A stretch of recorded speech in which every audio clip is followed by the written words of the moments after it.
Hi guys, welcome back. So Wales 16, South Africa 52. Yes, a record win for South Africa, and they were scintillating, pretty much everything on display for them. And we'll come to them in a bit, because let's focus on the home team first. And actually, I'm not too disappointed. As a neutral seeing this, I could see what Gatland's trying to do. And actually, they tried to play the right way. They tried to do the right things. They were just up against a far superior opposition. Gatland, these 3 trial games, he's trying to throw these players in at the deep end. And that's when you find out a lot about them. They learn a lot, and he knows who he can take to go forward with in the future. Now, I know that sounds funny after a record loss, but they were trying to attack with speed, with good handling, trying to get outside the South Africans at times, but they just couldn't penetrate the South African defence, which was brutal, and it read their attack really well. And individually, they're just better players at the moment. So for Wales, I like their intent, but they absolutely got thumped. I mean, they got destroyed at scrum time for sure, kind of expected, I guess. At ruck time, the South Africans competed so hard. Wales just struggled to generate that go-forward quick ball, although they did try, but really good defence from South Africa in the ruck, the counter-ruck. Even if they weren't winning the counter-ruck, Wales were having to fight harder for it, spend longer, put an extra player in. It's a great display on how to disrupt a Welsh attack or any team's attack. Now, they did manage to put good pressure on South Africa with the kick chase. That was a good positive. Hardy was putting up some good bombs. Rio Dyer especially was chasing really nicely. I thought Costello got some good experience from that. Good kicking at goal. They did force some penalties.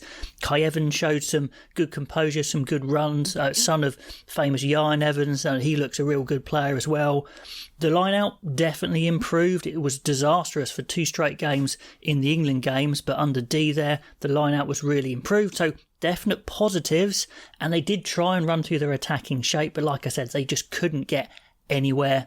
And I think the other big positive is Jack Morgan was one of the players who looked absolutely a match for the South Africans physically, in the ruck, in the attack, in tackling. I mean, he is an absolute monster. I think he's the man to captain Wales going forward, so I think that's confirmed. But yeah, outclassed, couldn't really get anywhere until that yellow card came for Willemse, and they capitalised straight away, to be fair.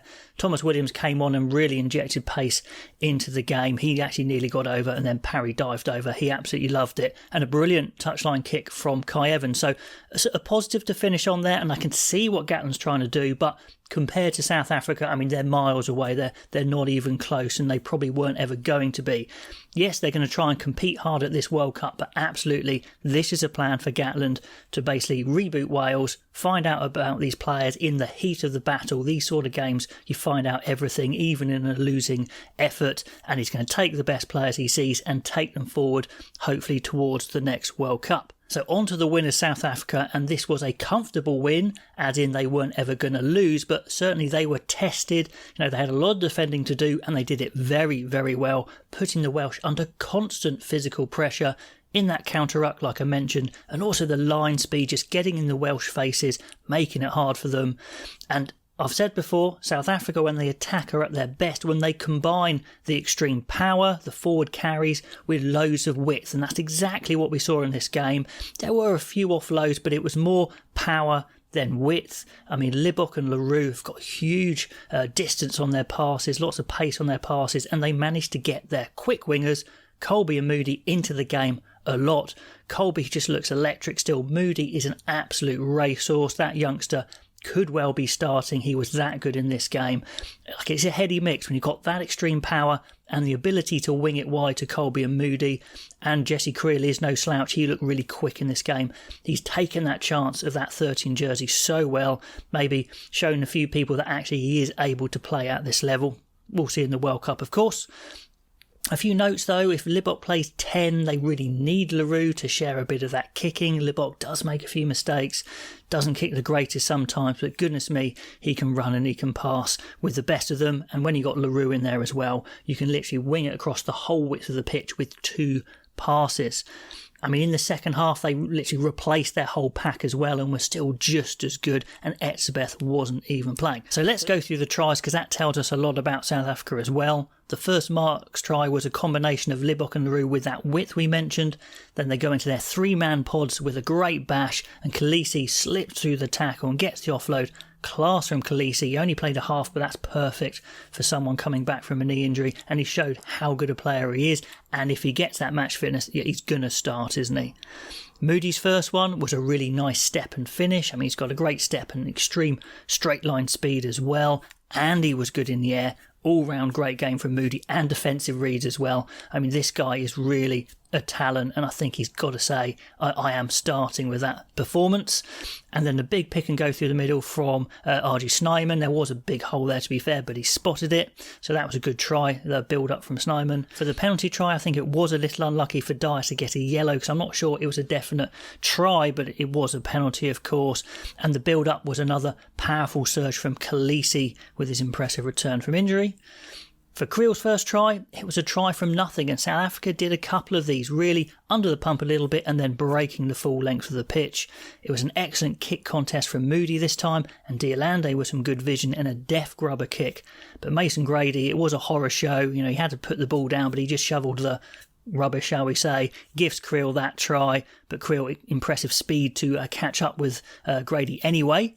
Then Creel's second try, another length of the pitch try, and Creel showed top speed, winger speed, to burn the chasing Rogers. That was a shattering score for Wales, actually, because it was actually their best attack build-up of the match, and a brilliant read from Peter Steph du Toit picked off Hardy's pass from his little pop-up from scrum half, a little scamper across to try and suck in some defenders, but Peter Steph du Toit was having none of that.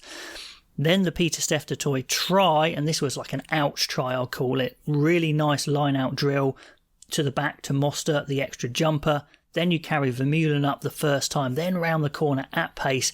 Peter Steph du Toit with the latch from Snyman. It's just a heady mix of execution and power. Like no team in the world could possibly stop that, I think. It's a scary thought for teams facing them. That was a quality try. Then Moody's second. This was a brilliant read.